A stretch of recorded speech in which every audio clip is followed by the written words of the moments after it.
নীলফামারীর জলঢাকা উপজেলায় অবৈধভাবে মাছ ধরায় ২৬টি চায়না দুয়ারি জাল জনসম্মুখে ধ্বংস করেছে উপজেলা প্রশাসন ও মৎস্য অধিদপ্তর।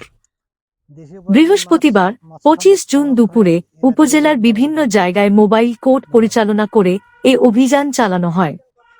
অভিযানে নেতৃত্ব দেন উপজেলা নির্বাহী কর্মকর্তা ইউএনও জাইদ ইমরুল মোজাক্কিন ও উপজেলা মৎস্য কর্মকর্তা আরিফুল আলম।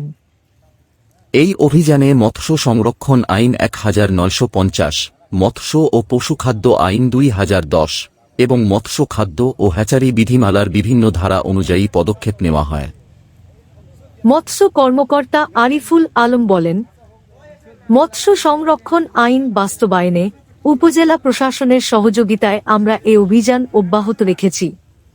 চায়না দুয়ারি জাল মাছের প্রজননের জন্য মারাত্মক হুমকি সৃষ্টি করছে।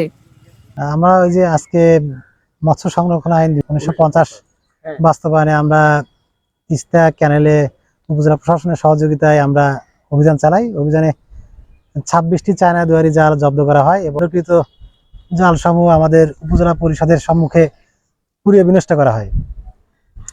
দেশীয় প্রজাতির মাছ মৎস্য সম্পদ সংরক্ষণে এই জাতীয় অভিযান চলমান থাকবে। ধন্যবাদ। অভিযানে স্থানীয় জনপ্রতিনিধি, গণ্যমান্য ব্যক্তি ও মৎস্যজীবীরা উপস্থিত ছিলেন। জনগণ প্রশাসনের এই উদ্যোগকে সাধুবাদ জানিয়েছেন।